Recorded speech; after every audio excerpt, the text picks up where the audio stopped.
menghentikan forum komunikasi tim percepatan penurunan stunting tingkat kecamatan Kemuning Kota. Wakil Wali Kota Palembang, Bu Deni Kusina sekaligus sebagai Ketua Percepatan Penurunan Stunting Kota Palembang.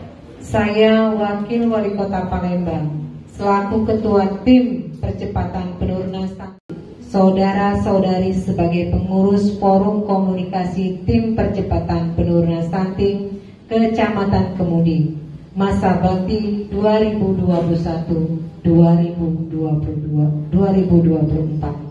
Saya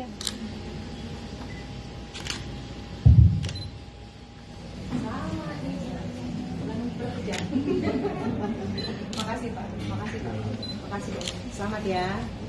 dengan kondisi yang sangat minim sekalipun, tapi semangatnya yang penting.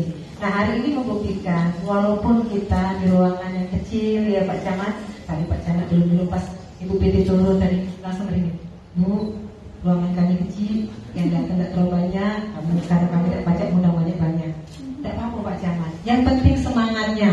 Untuk apa begitu banyak orang kalau seandainya semangatnya justru tidak maksimal, ya?